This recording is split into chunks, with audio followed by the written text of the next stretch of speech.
ನಮಸ್ಕಾರ. ಸುವರ್ಣ ನ್ಯೂಸ್ 24/7 ಈ ವಿಶೇಷ ಕಾರ್ಯಕ್ರಮಕ್ಕೆ ತಮಗೆಲ್ಲ ಆಧಾರದ ಸ್ವಾಗತ. ನಾನು ರಂಗನಾಥ್ ಭಾರದ್ವಾಜ್.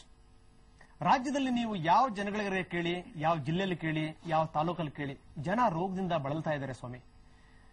ಯಾರನ್ನಾದ್ರೂ ಕೇಳಿ, ಕೆಲವು ಕಡೆ H1N1 ಇದೆ ಅಂತಾರೆ, ಚಿಕನ್ ಗುನ್ಯಾ ಇದೆ ಅಂತಾರೆ, ಡೆಂಗಿ ಇದೆ ಅಂತಾರೆ, ಕಾಲರಾ ಇದೆ ಅಂತಾರೆ, ಮಲೇರಿಯಾ ಇದೆ ಅಂತಾರೆ. ಹಾಗಾದ್ರೆ ಇಷ್ಟೊಂದು ರೋಗ ರುಜಿನಗಳು ಹೆಚ್ಚಾದ್ರೂ ಕೂಡ ಸರ್ಕಾರ ಏನ್ ಮಾಡ್ತಾ ಇದೆ, ಇದಕ್ಕೆ ಸಂಬಂಧಪಟ್ಟಂತ ಒಂದು ವ್ಯವಸ್ಥೆ ಏನಿದೆ, ಆ ಇಲಾಖೆ ಏನಿದೆ, ಆ ಇಲಾಖೆ ಏನ್ ಮಾಡ್ತಾ ಇದೆ, ಇಂತ ಹಲವಾರು ಪ್ರಶ್ನೆಗಳು ನಮ್ಮ ಜೊತೆಗಿದಾವೆ.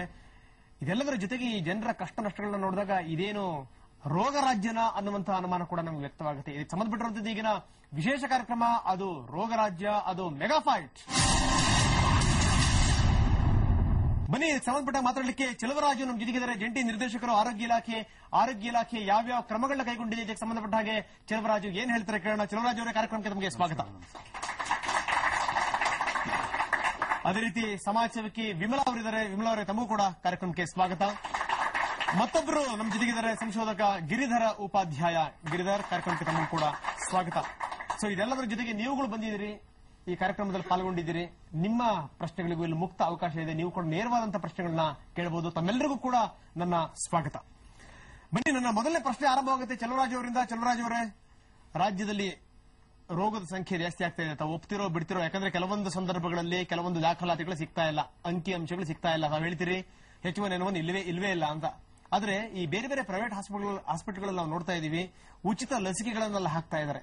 ಇಲ್ದನೇ ಯಾಕೆ ಸ್ವಾಮಿ ಲಸಿಕೆ ಹಾಕಕ್ ಹೋಗ್ತಾರೆ? ಸೊ ಇಂಥದ್ದು ಹಲವಾರು ಪ್ರಶ್ನೆಗಳು.